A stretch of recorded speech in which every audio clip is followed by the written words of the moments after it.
मैं सुरेश जायसवाल नासिक महाराष्ट्र का निवासी हूँ और अभी मैं 2 बजे एक वीडियो बना रहा हूँ। मेरी जान को खतरा है।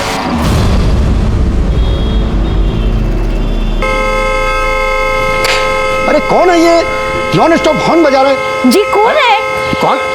अरे ये जायसवाल साहब की गाड़ी है। आओ चलो देखते हैं। अरे भाई साहब, क्या तबीयत खराब है भाई साहब? भाई साहब, अरे ये तो जायसवाल साहब है। अरे किसी चाकू मार दिया जायसवाल साहब। जल्दी फोन करो, एम्बुलेंस लो, जल्दी जल्दी।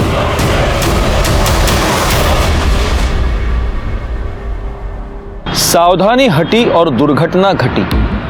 सड़क पर गाड़ी चलाते हुए ये बिलबोर्ड आपने अक्सर देखा होगा, लेकिन आजकल हमारे समाज में बढ़ती हुई आपराधिक मानसिकता को देखते हुए ये स्लोगन हमारी आम जिंदगी में भी उतना ही लागू पड़ता है। नमस्कार, मैं senior inspector Rajesh Jadhav crime petrol Dastak के आज के इस भाग में आप सबका स्वागत करता हूँ। एक आदमी अपने ही घर के बाहर अपनी ही गाड़ी में मरा हुआ पाया गया। ये केस मेरे पास तब आया था जब मैं नासिक के अंबड़ पुलिस स्टेशन में पोस्टेड था। इस केस के सिरे सुलझाते सुलझाते हमारे पसीने छूट गए थे, क्योंकि सस्पेक्ट्स की एक बहुत लंबी लिस्ट बन गई थी। लेकिन इस गुनाह के पीछे का मोटिव इतना अजीबोगरीब था कि इसे सुलझाना हमारे लिए एक बहुत बड़ा चैलेंज बन गया था।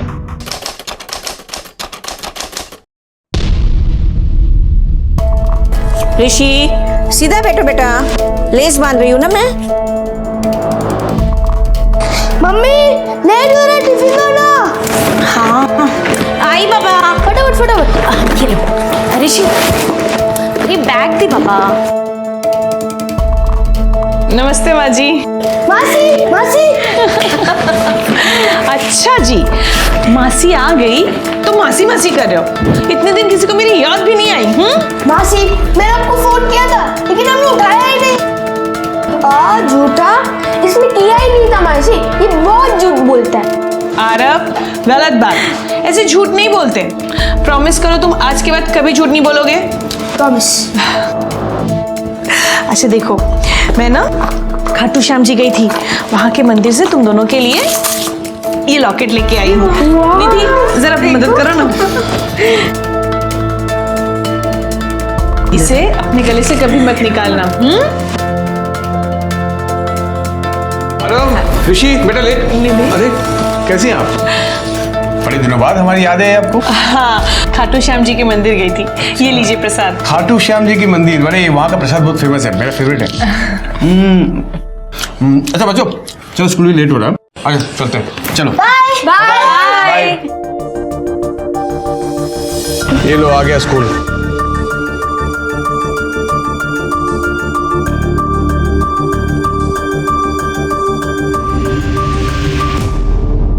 अच्छा, अब मैं चलती हूँ।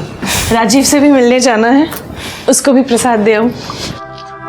सुना है मेरी बहन ने मुझे याद किया। अरे अच्छा हुआ तो यहीं आ गया। ये ले, खाटू श्याम जी का प्रसाद लाई हूँ। Thank you so much. अच्छा अब मैं चलती हूँ, मुझे ना बैग पैक करना है। दीदी आप कहीं जा रही हैं? हाँ, ऑफिस के काम से 2 दिन के लिए बाहर जा रही हूँ। बस ये चाबियां देने आई थी। बीच बीच में जरा चक्कर मार लेना, नजर रखना जरा घर पे। दीदी ये भी कोई कहने वाली बात है? अच्छा माँ जी, चलती हूँ। चलो मैं तुम्हें छोड़ने आती हूँ।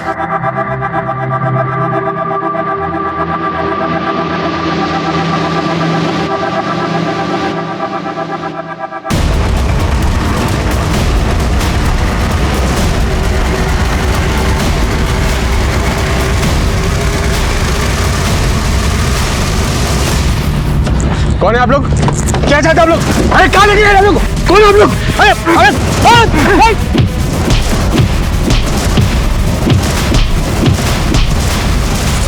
अरे भागो भागो, चलो चल चल चल चल।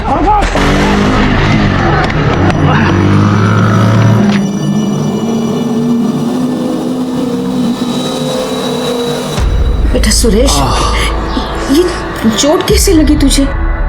अरे माँ बताया ना, मैं गिर गया था। मैं सचमुच गिर गया या मुझसे झूठ बोल रहा है? माँ झूठ बोलता तो तुम पकड़ नहीं लेती। हाँ चल झूठे। माँ निधि कहाँ है? दिखाई नहीं दे रही। वो तो राजू के पास गई है ना। पापा, आपको पता है आज मम्मी बहुत रो रही थी। माँ बिंदी आई थी क्या?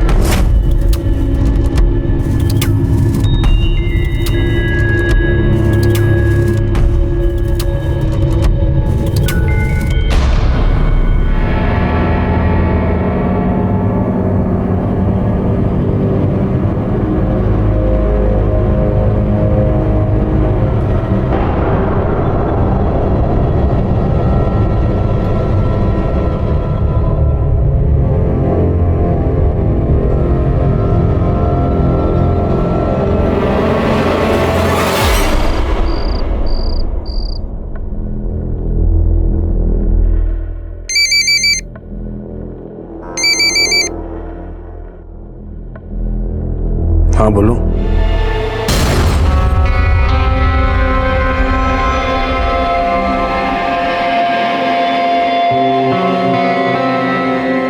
बस दिन में ऑफिस और रात में लैपटॉप। सुरेश, कभी अपनी बीवी को भी देख लिया करो।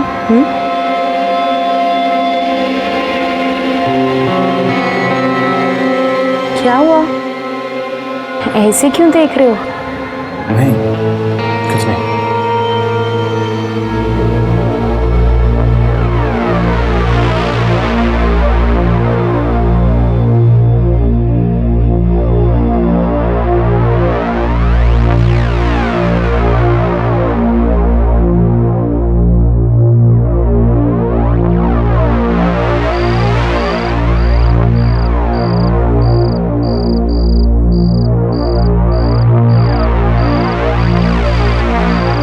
मैं सुरेश जायसवाल नासिक महाराष्ट्र का निवासी हूं और अभी मैं 2 बजे एक वीडियो बना रहा हूं। मेरी जान को खतरा है।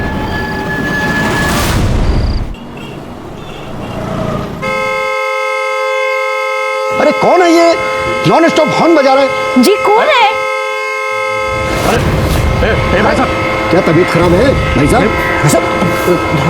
भाई साहब, अरे अरे ये तो जायसवाल साहब है। अरे किसी ने चाकू मार दिया। जायसवाल साहब, चलो जल्दी फोन करो। अरे एम्बुलेंस लो, जल्दी जल्दी। सुरेश, सुरेश कहाँ है सुरेश? सुरेश, नहीं सुरेश।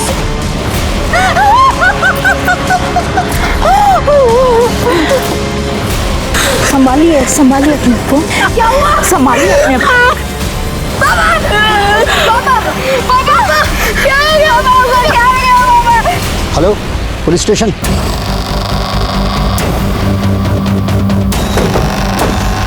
हटिए हटिए वहां से।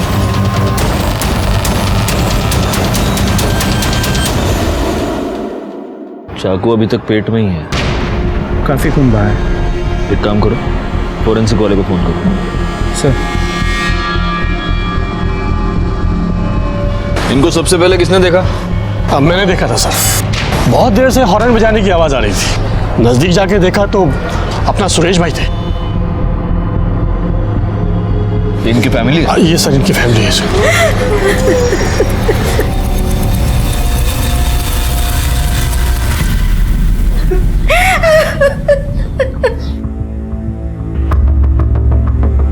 देखिए, मैं समझता हूँ कि इनकी फैमिली बहुत सदमे में है, लेकिन अगर हमें मर्डरर तक पहुँचना है तो हमें कुछ सवाल तो पूछने होंगे। वैसे आप कौन?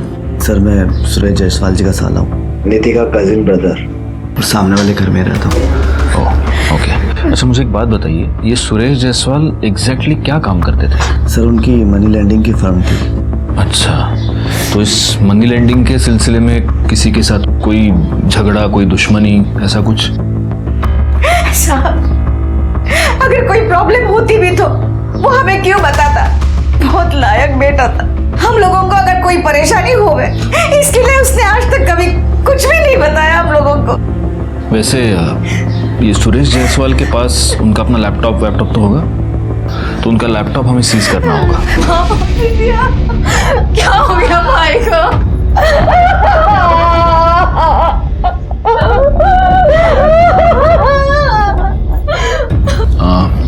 ये कौन है? सर ये जीजाजी की छोटी बहन बिंदिया है और ये उनके हस्बैंड हेमंत। ठीक है, मतलब उनकी वाइफ से तो अभी बात नहीं कर सकते, मैं समझ सकता हूँ बहुत सदमे में है। लेकिन अगर आपको कुछ भी ज़रूरी इन्फॉर्मेशन याद आ जाए, कुछ भी बात, तो आप प्लीज़ हमें कांटेक्ट कीजिए। जी sir. Take care.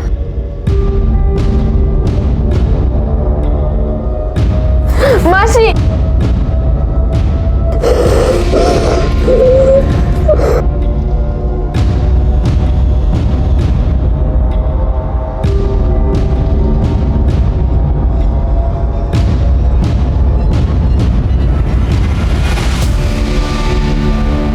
Sir, Suresh Jaiswal के ऑफिस गए थे, लेकिन वहाँ ताला लगा है। पता चला कि वहाँ सिर्फ एक पियून काम करता है, जिसने आज ऑफिस खोला ही नहीं।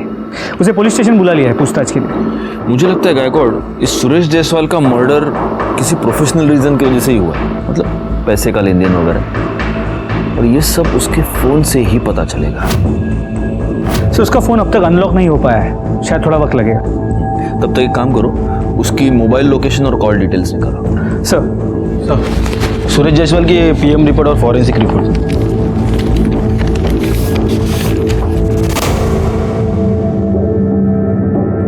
मर्डर 15 सितंबर को दोपहर 2 से 4 के बीच हुआ है।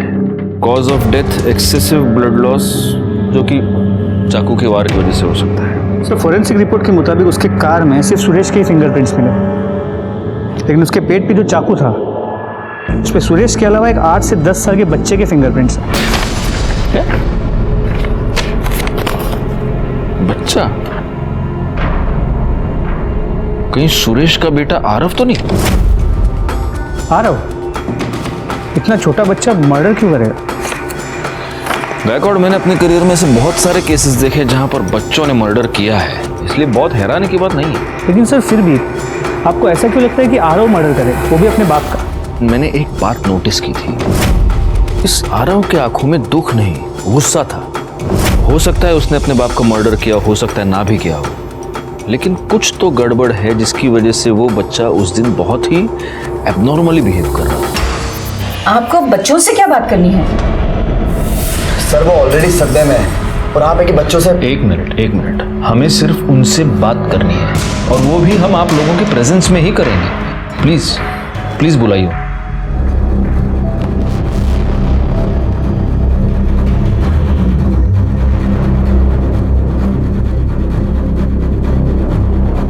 कैसे हो तुम दोनों?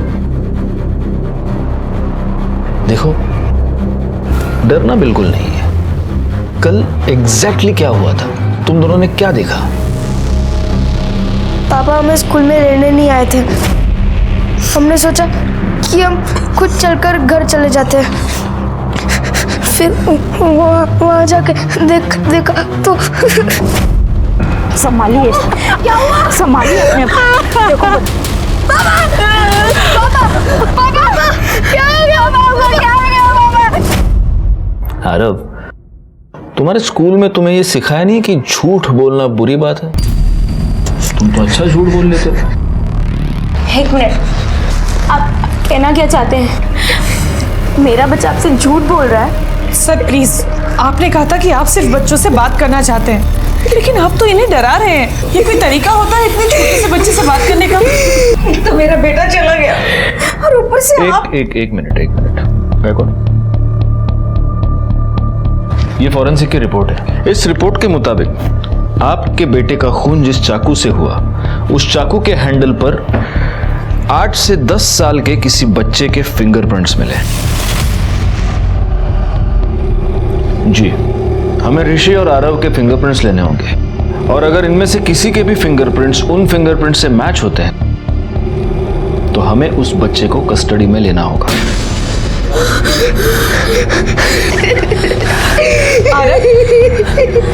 आरव बेटा, तुमने अंकल को सब कुछ सच बताया है ना? हाँ? नहीं मासी, भैया ने झूठ बोला था। तो अब ऋषि, सच क्या है तुम हमें बता दो। चलो।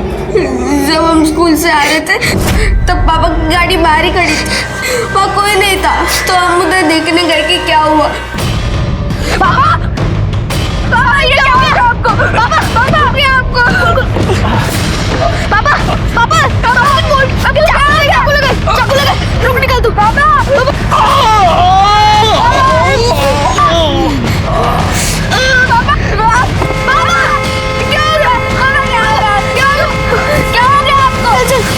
बाबूजी, मैं और भैया वहीं छुपे थे। फिर जब मम्मी और दादी वहाँ पे आए तो हम भी उधर चले गए। आरव, ऋषि सही कह रहा है, यही हुआ था? यही हुआ था।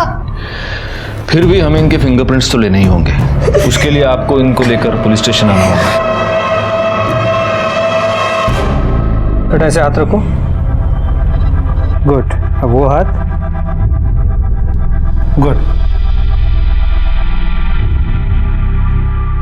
बेटा अब तुम हाथ रखो। अब वो हाथ। Very good.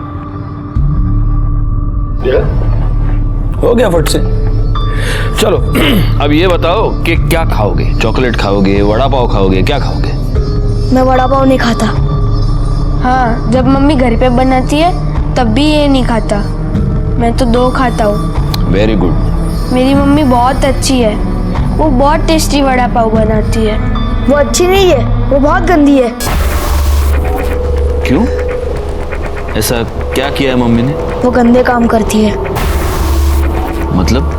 वो राजीव मामा के साथ गंदे काम करती है। राजीव, कोई आ जाएगा, क्या कर रहे हो? राजीव छोड़ो ना मुझे।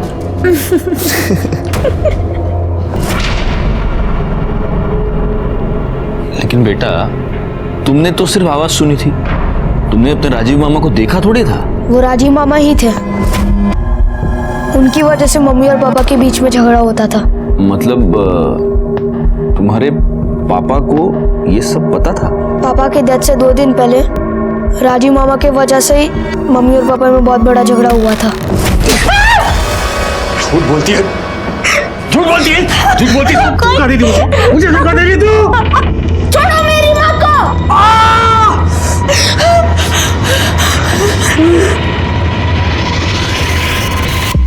मम्मी गंदी नहीं है, पापा गंदे थे। क्यों? वो मम्मी को मारते थे इसलिए? हाँ, वो रोज शराब पी के मम्मी को मारते थे। कुछ भी मत बोल, वो रोज नहीं मारते थे। वो रोज मारते थे। नहीं मारते थे, मैंने देखा है। मैंने देखा है कि मारते थे। नहीं मारते थे। अरे ऋषि, आरव, ऐसे अच्छे बच्चे झगड़ा नहीं करते। बैठो बैठो बैठो बैठो। अरे वाह ऋषि, तुम्हारे गले में लॉकेट तो बहुत प्यार। अरे सेम, दोनों के गले में सेम लॉकेट है। वाह, वेरी नाइस। अच्छा आरव, चलो अब मुझे एक बात बताओ, कल तुम इतना गुस्सा क्यों थे? बोलो। देखो, अगर तुम बोलोगे नहीं तो तुम्हारे फादर के मर्डरर को हम कैसे पकड़ेंगे? तुम नहीं चाहते वो पकड़ा जाए? हाँ बोलो। मुझे पता है राजीव मामा ने ही पापा को मारा होगा, इसलिए मैं इतना गुस्से में था।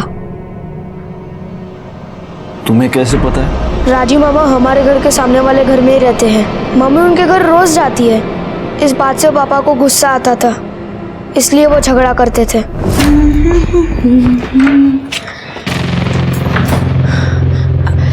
आप अब आज जल्दी आ गए?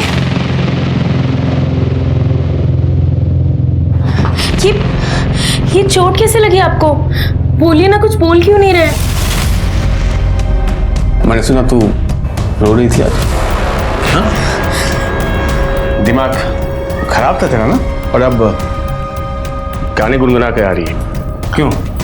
अच्छा, वो अपना भाई के साथ चिपक के ठीक हो गई तू? कैसी बातें कर रहे हैं आप? वो मेरा भाई है, भाई। आपको शर्म नहीं आती ऐसी बातें करते हुए? अरे तुझे अपने भाई के साथ रंगरेलियां मना के शर्म नहीं आ रही, तो मुझे सच बोलने में शर्म क्यों आएगी? हाँ?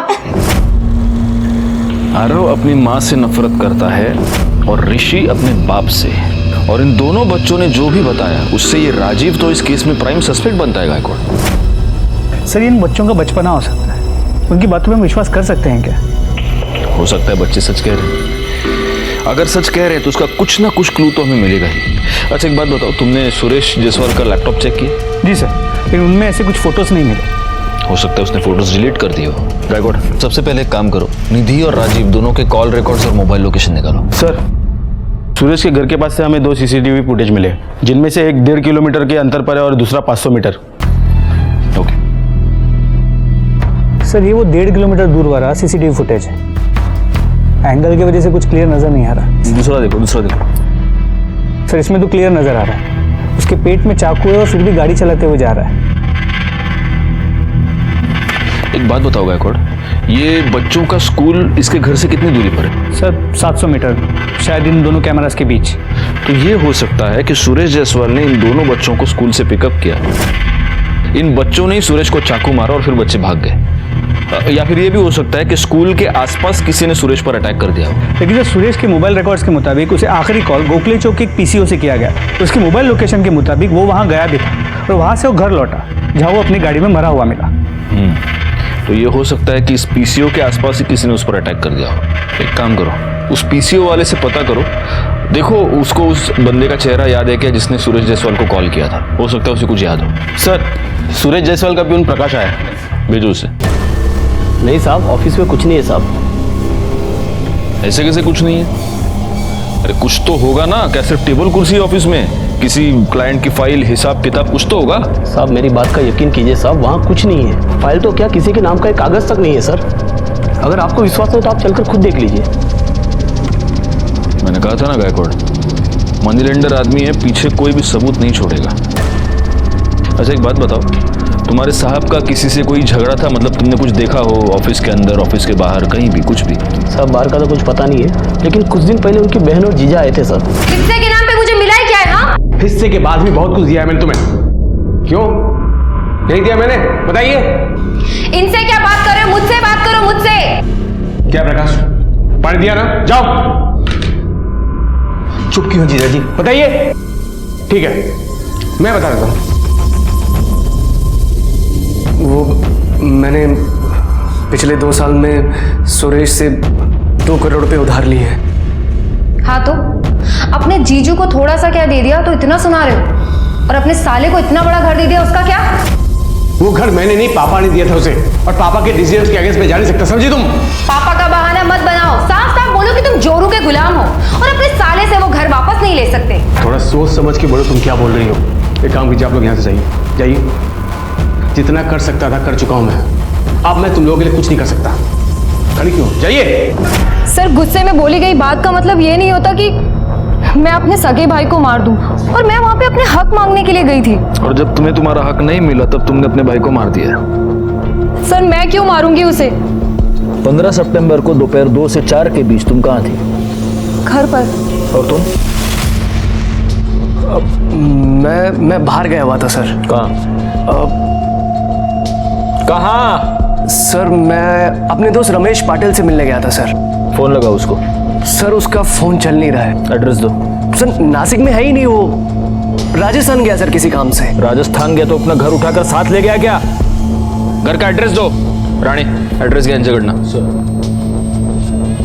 तुमने सुरेश जायसवाल को धमकी दी और उसके 4 दिन बाद उसका मर्डर हुआ। तुम दोनों इस केस में प्राइम सस्पेक्ट हो। जब तक ये केस सॉल्व नहीं होता तुम में से कोई भी नासिक छोड़कर जा नहीं सकता। हेमंत के कॉल रिकॉर्ड्स और मोबाइल लोकेशन निकालो, चेक करो ये सच बोल रहा है या नहीं। सर और ये भी पता करो कि उसका दोस्त वो रमेश पाटिल वो वाकई राजस्थान गया है या नहीं, क्योंकि मुझे ये हेमंत बड़ा गड़बड़ आदमी लगा। सर सुरेश जायसवाल का फोन अनलॉक हो गया, देखिए इसमें क्या मिला। अगर मुझे कुछ हो जाता है तो उसके जिम्मेदार ये 4 लोग होंगे। ओरिजिन सॉल्यूशन के ओनर रोहन लौस्कर, नवीन गडकरी, इन दोनों को मैंने 10 करोड़ रुपए दिए थे और पिछले 8 महीने से इन्होंने मुझे एक भी इंटरेस्ट नहीं दिया है। और तीसरा है सीनियर इंस्पेक्टर मकरंद सिंधे, जिसने मेरे साथ 2 करोड़ इन्वेस्ट किए हैं। और चौथा एस्टेट एजेंट धनंजय पाटिल, जिसने मेरे साथ 5 करोड़ इन्वेस्ट किए हैं। ये दोनों भी मेरी जान के पीछे पड़े हुए हैं, क्योंकि मैं इन्हें इंटरेस्ट नहीं दे पा रहा हूँ। अगर मुझे कुछ हो जाता है तो ये 4 लोग जिम्मेदार होंगे।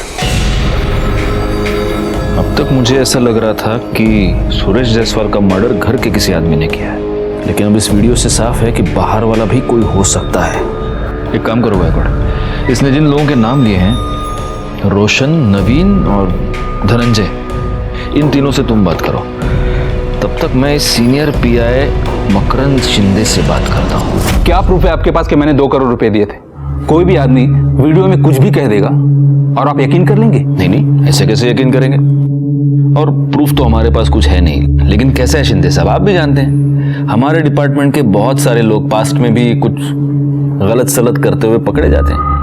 मैं सिर्फ ये कंफर्म करना चाहता हूं कि आप उन लोगों में से नहीं हैं। हाँ बताइए, कहाँ थे 15 तारीख को आप? 15 सितंबर को मैं सिन्नर में था और वहां पर गैर कानूनी तरीके से चलने वाले एक लिकर बार में मैंने रेड की थी और इसका प्रूफ आपको आसानी से मिल जाएगा। जी बिल्कुल, लेकिन कैसा है, जब तक ये इन्वेस्टिगेशन खत्म नहीं हो जाती, you are one of the suspects. जब सबूत मिल जाए तो मुझे कॉल कर देना, मैं आ जाऊंगा। हाँ, मैंने सुरेश के साथ पैसे इन्वेस्ट किए थे और जब उसने पैसे लौटाए नहीं तो तुमने उसे मारने की धमकी दे दी। जब करोड़ों अटके पड़े हो ना तो धमकी देनी पड़ती है। इसलिए 15 सितंबर को तुमने सुरेश को मार के अपनी धमकी को सच कर दिया, है ना? उसे मारने से मेरा क्या फायदा, उल्टा मेरा नुकसान है। मुझे मेरे पैसे मिलने की उम्मीद खत्म हो जाएगी। मैं क्यों मारूंगा उसे? उसके मर्डर में मेरा कोई हाथ नहीं। तो फिर 15 सितंबर दोपहर 2 से 4 के बीच में तुम कहाँ थे? इसी ऑफिस में, यही केबिन में? जी हाँ। अगर ऑफिस में थे तो इस कैमरा की फुटेज में तो दिखाई दोगे ना? फुटेज मंगाओ, फुटेज मंगाओ।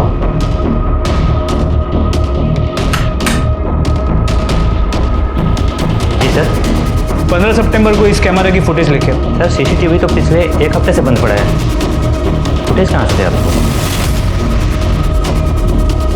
केस खत्म होने तक तुम शहर छोड़ के कहीं नहीं जाओ। सर हेमंत झूठ बोल रहा है। 15 सितंबर को सुरेश का मर्डर हुआ, तब हेमंत जिस रमेश पाटिल से मिलने की बात कर रहा था। सर मैं अपने दोस्त रमेश पाटिल से मिलने गया था सर। वो तो पिछले 3 महीने से राजस्थान में है और इन्फॉर्मेशन हमें उनके घर वालों से ही मिली है।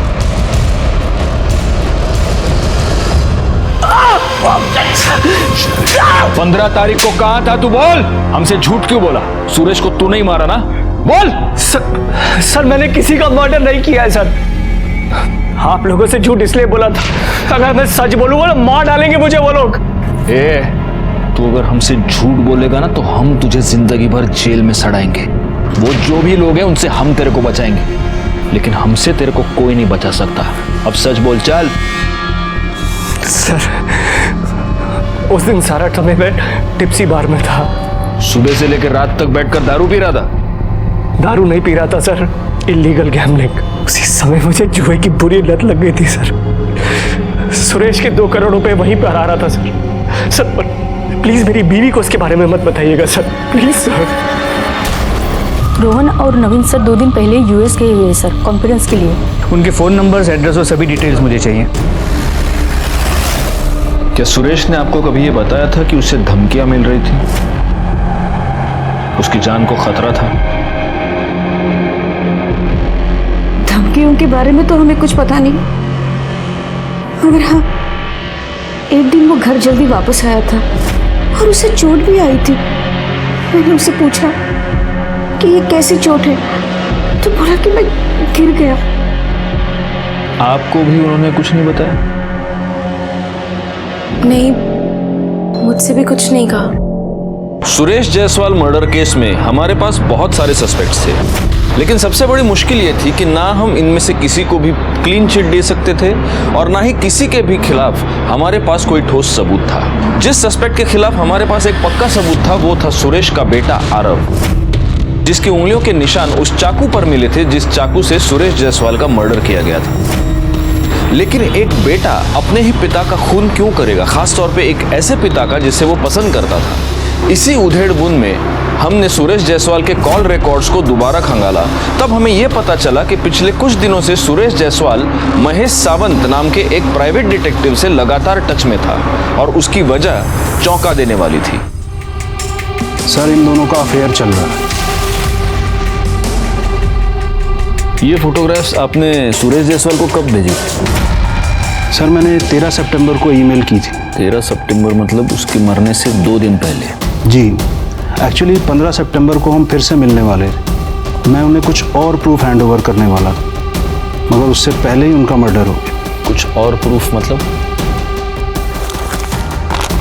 ये कुछ घंटे के हिसाब से मिलने वाले होटल्स के बिल हैं जहाँ वो दोनों जाते थे, और इस पेन ड्राइव में उन होटल्स की सीसीटीवी फुटेज है जहाँ वो दोनों झूठे नाम से रूम लेते थे। मिस्टर सावंत, आपने ये जो भी इन्वेस्टिगेशन की है वो हमारे बहुत काम आएगी। Thank you so much.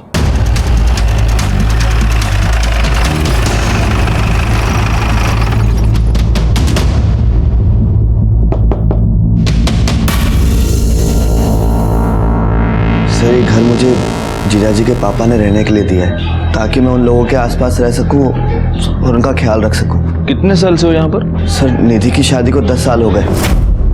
उसकी शादी के कुछ समय बाद ही मैं यहाँ आ गया था। अच्छा, और उसके पहले भी टच में थे? हाँ सर, निधि मेरे ताऊजी की लड़की है। सर बहन है मेरी, तो टच में तो रहूंगा ना। बस इतना ही? हाँ सर। गायकवाड़,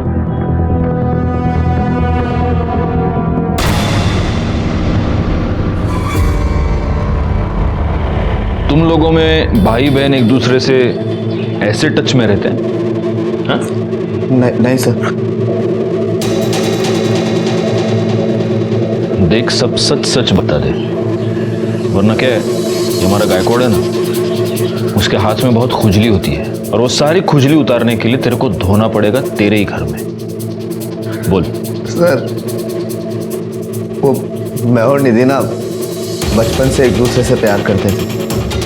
अब सर आप लोगों को तो पता है ना कि हमारे समाज में भाई बहन शादी नहीं कर सकते। इसलिए तो उसका पीछा करता हुआ यहाँ तक आ गया उसकी शादी के बाद, और उसके साथ अपना रिलेशन तूने कंटिन्यू रखा। लेकिन इतने से तेरा दिल नहीं भरा। तुझे इस बात का बहुत गुस्सा था कि उसका पति तुम दोनों के बीच में आ गया है, और इसीलिए तूने उसका मर्डर कर दिया। नहीं सर, मैंने उसको नहीं मारा। तो तेरे कॉल रिकॉर्ड्स में सुपारी किलर पांड्या साटम का नंबर क्या कर रहा है? मौसम का हाल जानने के लिए फोन करता है क्या उसको? हाँ? गायकवाड़ ऐसे नहीं बोलेगा। हम चल के निधि से बात करते हैं, तब तक राणे इसको उठा के डाल दो गाड़ी में और पुलिस स्टेशन ले जाके फोड़ना शुरू कर दो। सर निधि तो घर पे नहीं है, वो तो मार्केट गई है। पर बात क्या है सर? वो जैसे ही घर आती है हमें इन्फॉर्म कर दीजिए। मगर क्यों? क्या बात है? देखिए, पहले आपने मेरे दोनों पोतों को परेशान किया। जब उनके खिलाफ आपको कुछ भी सबूत नहीं मिला, तो अब आप मेरी बहू को परेशान करना चाहते हो? वैसे आपकी उम्र का लिहाज करते हुए मैं आपसे बताना नहीं चाहता था, लेकिन गायकवाड़ दिखाओ उनको।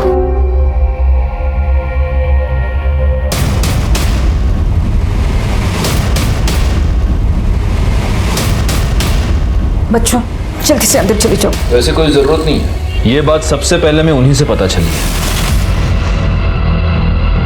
हमने राजीव से बात कर ली, उसने ये सब कबूल कर लिया है। अब जब निधि घर पर आ जाए तो हमें इन्फॉर्म कर दीजिए।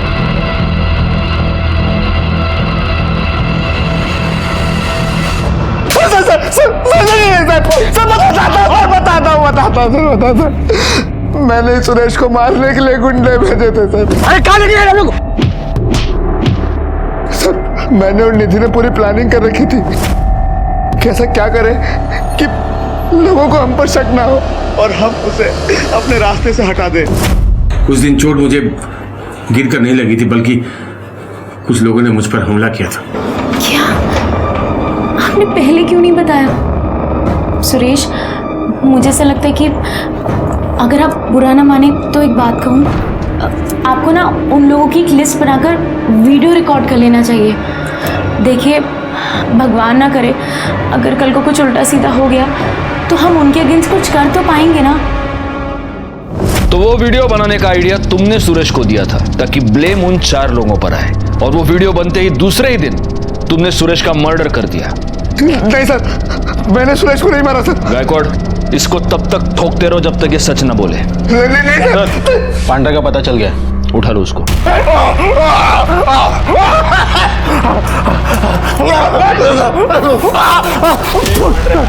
बोल बोल।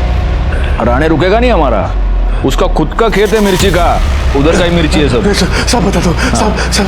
हाँ बोल बोल बोल। राजीव ने सुरेश की ठुकाई करवाने के लिए कहा था, तो मैंने अपने 4-5 आदमी बैठकर उसकी पिटाई करवा दी, और फिर साहब उसने बाद में उसको मर्डर करने के लिए कहा, तो सब मैंने अपने हाथ जोड़ दिए। मैंने मना कर दिया साहब। क्यों? हाथ क्यों जोड़े तूने? अचानक तेरे अंतरात्मा की आवाज जागृत हो गई। राणे, काला मिर्ची, हम भी सुने अंतरात्मा की आवाज। बोलता मिर्ची मत खाइए, बोलता सब क्योंकि साहब उसने मेरे पुराने पैसे नहीं दिए थे, सब खाली पॉकेट खाए को मैं किसी का मर्डर करूंगा साहब।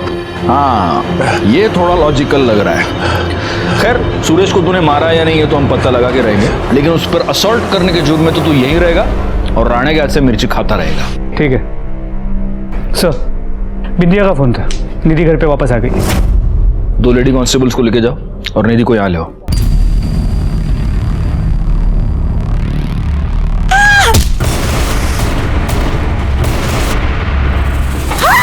निधि!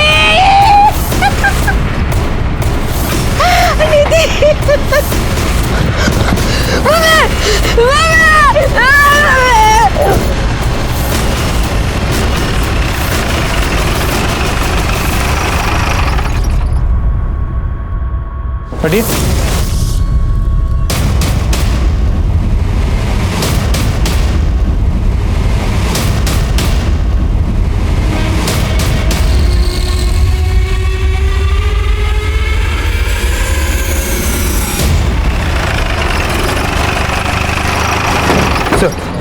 सर, पूछताछ से पता चला कि निधि रोज शाम को कपड़े कलेक्ट करने के लिए टेरेस जाती थी और आज भी गई, लेकिन उसके पहले बिंदिया और सुरेश की माँ ने उसे अपने और राजू के अफेयर के बारे में इतना कुछ सुना दिया कि काफी दुखी हो गई थी। इस बेशरम औरत से क्या बात कर रही हो माँ? मैं तो कहती हूँ इसे और इन दोनों बच्चों को घर से धक्के मार के बाहर निकाल देते हैं। और कौन जाने कि ये दोनों बच्चे सुरेश भाई के हैं या फिर उस कमीने राजीव के। जा, दूर हो जा मेरी नजरों से। तो हो सकता है उसी दुख में उसने टेरेस से कूद के सुसाइड कर लिया। गायकवाड़, पिछले 10 साल से बिना अपने पति की परवाह किए, बिना अपने बच्चों की परवाह किए, ये अपनी भाई के साथ अफेयर चला रही थी। आज अचानक से इसके मन में गिल्ट आ गया और इसने सुसाइड कर लिया।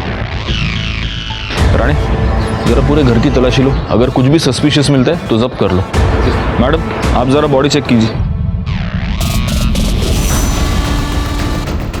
एक बात बताओ गायकवाड़, जब ये वारदात हुई तब घर में कौन कौन था? सुरेश की माँ, उसकी बहन बिंदिया, दोनों बच्चे आरव और ऋषि।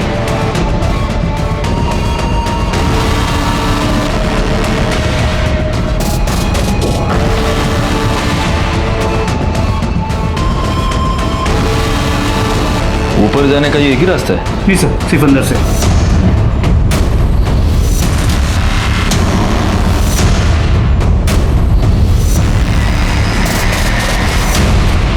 ये नीचे कूदी नहीं है गायकवाड़, इसे किसी ने धक्का दिया है, क्योंकि अगर ये खुद कूद जाती तो इतनी दूर जाकर नहीं गिरती, यहीं नीचे ही गिरती।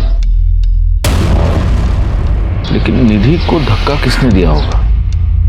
वैसे उसको मारने का मोटिव शांति देवी के पास भी हो सकता है, बिंदिया के पास भी हो सकता है।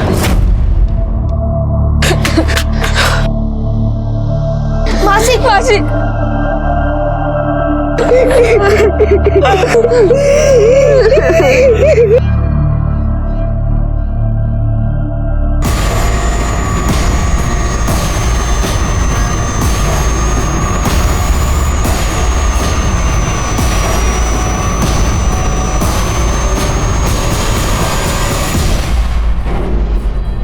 आरव, ये लॉकेट तुम्हारी है?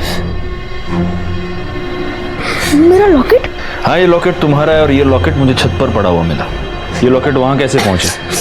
अंकल, मैं अपने और ऋषि के कपड़े लेने गया था। लेकिन ये काम तो रोज तुम्हारी माँ करती थी, तो आज तुम क्यों गए? हम बैग पैक कर रहे थे, हम मम्मी को छोड़ के मासी के पास रहने जा रहे थे। आरव सच कह रहा है सर, इसने मुझे फोन करके यहाँ जो कुछ भी हुआ वो सब बताया था। ये दोनों निधि को छोड़कर मेरे पास आकर रहना चाहते थे। मैंने कहा कि मैं आती हूँ, बात करती हूँ। मैं नहीं चाहती थी कि आरव और ऋषि निधि को छोड़कर जाए। जब आरव ने फोन किया तभी आ जाती तो आज शायद निधि से ना होती। आरव, अब मुझे बिल्कुल सच सच बताओ कि जब तुम ऊपर गए तब क्या हुआ? मैं ऋषि और मेरे कपड़े लेने गया था। फिर आवाज आई।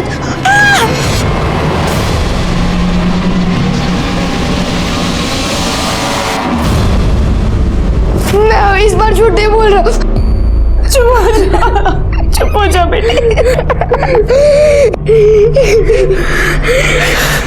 हाँ, एक बात बताइए, आपके किचन में जो पीछे का दरवाजा है ये हमेशा खुला ही रहता है?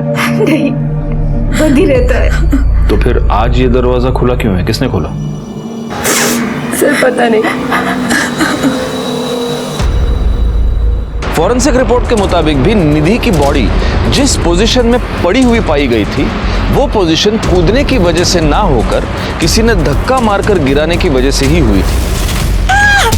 निधि को छत से धक्का किसने मारा था? क्या आरव ने? आरव ने अपने माता पिता दोनों का खून कर दिया था। इस बात पर यकीन करना बहुत मुश्किल था कि एक छोटा सा बच्चा इतना रूथलेस हो सकता है। और तभी हमें इस केस में दो बड़ी लीड्स मिली जो हमें इस केस को सॉल्व करने के बहुत ही नजदीक ले गई। और तभी हमें इस केस में दो बड़ी लीड्स मिली जो हमें इस केस को सॉल्व करने के बहुत ही नजदीक ले गई। एक बात बताइए सुनीता जी, जिस दिन निधि का मर्डर हुआ उस दिन हम वहां पहुंचे और हमारे बाद आप वहां पहुंचे, राइट? जी। झूठ बोल रही हैं आप निधि के घर पर शुरू से ही मौजूद थी। ये है आपकी मोबाइल लोकेशन, इसमें साफ पता चल रहा है कि आप बहुत पहले से ही उस घर में मौजूद थी। यह आपकी फिंगरप्रिंट्स की रिपोर्ट है। निधि के घर में जो पीछे वाला दरवाजा है उसके बाहर के हैंडल पर आपके फिंगरप्रिंट्स हैं और अंदर वाले हैंडल पर आरव के। आप उस दिन निधि के घर पर पीछे के दरवाजे से गई थी। एक और बात, सुरेश जायसवाल का जिस दिन मर्डर हुआ था उस दिन उसको गोखले चौक के एक पीसीओ से फोन आया था। रिकॉर्ड दिखाओ। उस पीसीओ के आसपास की सीसीटीवी फुटेज हमें मिली है और उस सीसीटीवी फुटेज में ये आप हैं। इसी पीसीओ से थोड़ी सी दूर पर एक सुनसान जगह है जहां पर हमें सुरेश जायसवाल के सूखे हुए खून के धब्बे मिले थे। और ये है आपके कॉल रिकॉर्ड्स। आप उस दिन उस जगह पर मौजूद थी। सुरेश जायसवाल की मौत 15 मिनट तक खून के बहने की वजह से हुई है। और आपकी जानकारी के लिए मैं आपको बता दूं, उस सुनसान जगह से लेकर सुरेश के घर तक पहुंचने में लगभग उतना ही टाइम लगता है। अब मैं तुमसे ये जानना चाहता हूं सुनीता कि ये दोनों खून तुमने क्यों किए?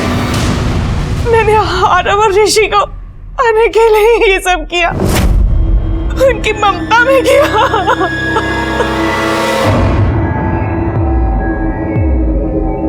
ये कैसी ममता है तुम्हारी? जिन दो बच्चों से तुम बेहद प्यार करती थी तुमने उन्हीं दो बच्चों को अनाथ बना दिया और उनको अनाथ बनाने के बाद तुम उन्हें अपनाना चाहती थी। हाँ, मेरी शादी के 1 साल के अंदर ही मैं प्रेग्नेंट हो गई। फिर मेरे हस्बैंड की डेथ हो गई और मेरा मिसकैरेज हो गया। डॉक्टर्स ने मुझे कहा कि मैं फिर से मां नहीं बन सकती। मेरा लगाव आरव और ऋषि की तरफ बढ़ने लगा। मैं उन्हें अपने बच्चों की तरह देखने लगी और वो लोग भी मुझे अपने माँ बाप से ज्यादा प्यार करते थे। और मुझे निधि और राजीव के बारे में भी पता चल गया था। निधि और सुरेश के झगड़ों के बारे में मुझे बच्चों ने बताया। मैंने तभी डिसाइड कर लिया कि मैं इन दोनों को मार कर मैं बच्चों को अपने साथ ले जाऊंगी। गोखले चौक के पीसीओ से मैंने फोन करके कहा कि जरूरी बात करनी है। ये कहकर मैंने सुरेश को वहां बुलाया।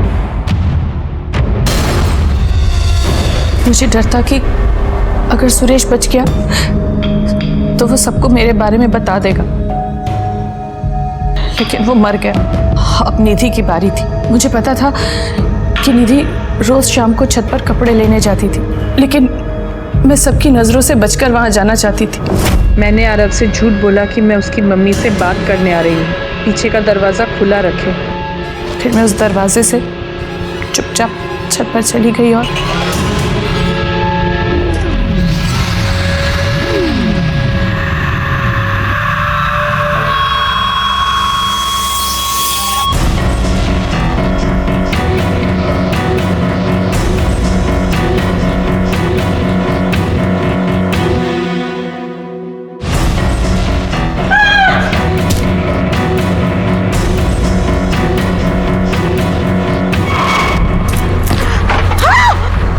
मैंने आरव के जाने का वेट किया और उसके जाने के बाद चुपचाप उसी दरवाजे से बाहर निकल गई। उसके बाद मैं आप लोगों के आने के बाद वहाँ पहुँची ताकि सबको यही लगे कि मैं तभी पहुँची थी और किसी को मुझ पर शक ना हो। मैंने ये सब आरव और ऋषि के लिए किया, लेकिन शायद मेरी किस्मत में वो है ही नहीं। सुरेश जायसवाल और निधि जायसवाल के मर्डर के जुर्म में मैं तुम्हें अरेस्ट करता हूँ सुनीता। क्यों जाना? ये एक ऐसा केस था जिसमें एक छोटे से बच्चे से लेकर बड़ों तक सारे सस्पेक्ट्स थे, लेकिन अंत में जो गुनहगार निकला उस पे पूरी केस के दौरान हमारी कभी नजर ही नहीं पड़ी थी। एक सीधी साधी दिखने वाली औरत ने अपनी ही बहन और जीजा का खून कर दिया था उनके बच्चों को हथियाने के लिए। उसकी ये वाहियात इच्छा उसके लिए गुनाह की सबसे पहली दस्तक थी। उसे वो समझ नहीं पाई और अपने आप के लिए उसने जेल का रास्ता चुन लिया। खैर, मैं सीनियर इंस्पेक्टर राजेश जाधव आपसे विदा लेता हूँ। दोबारा मिलूंगा, तब तक सतर्क रहिए और देखते रहिए क्राइम पेट्रोल दस्तक, क्योंकि मकसद बताना नहीं, बचाना है। जय हिंद। मैं सुरेश जायसवाल नासिक महाराष्ट्र का निवासी हूँ और अभी मैं 2 बजे एक वीडियो बना रहा हूँ। मेरी जान को खतरा है।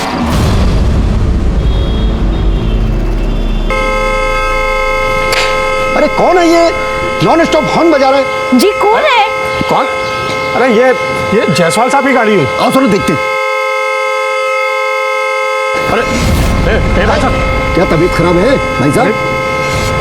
भाई साहब, अरे ये जायसवाल साहब है। अरे किसी चाकू मार दिया जायसवाल साहब। जल्दी फोन करो। अरे एम्बुलेंस लो जल्दी जल्दी।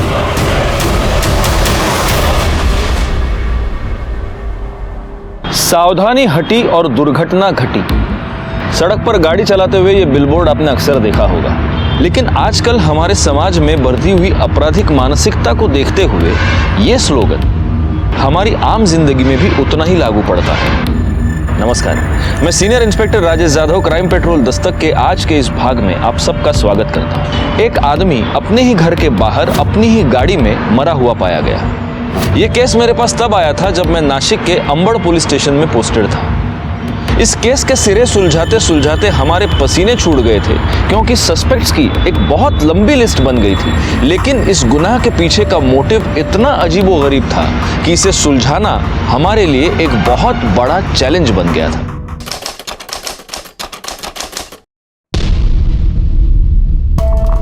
ऋषि सीधा बैठो बेटा, लेस बांध रही हूँ ना मैं।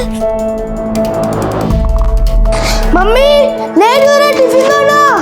हाँ आई बाबा, फटाफट फटाफट। ये लो ऋषि, ये बैग दे बाबा। नमस्ते माँ जी। मासी मासी। अच्छा जी, मासी आ गई तो मासी मासी कर रहे हो। इतने दिन किसी को मेरी याद भी नहीं आई। मासी, मैंने आपको फोन किया था लेकिन आपने उठाया ही नहीं। झूठा, इसमें किया ही नहीं था मासी। ये बहुत झूठ बोलता है। आरव, गलत बात, ऐसे झूठ नहीं बोलते। प्रॉमिस करो तुम आज के बाद कभी झूठ नहीं बोलोगे। प्रॉमिस। अच्छा देखो, मैं ना खाटू श्याम जी गई थी, वहां के मंदिर से तुम दोनों के लिए ये लॉकेट लेके आई हूँ। निधि जरा मदद करो ना। इसे अपने गले से कभी मत निकालना। ऋषि बेटा ले। अरे कैसी हैं आप? बड़े दिनों बाद हमारी याद है आपको। हाँ, खाटू श्याम जी के मंदिर गई थी। ये लीजिए प्रसाद। खाटू श्याम जी की मंदिर, बड़े वहाँ का प्रसाद बहुत फेमस है, मेरा फेवरेट है। अच्छा बच्चों, चलो स्कूल भी लेट हो रहा है, आगे चलते हैं। चलो बाय बाय। ये लो आ गया स्कूल।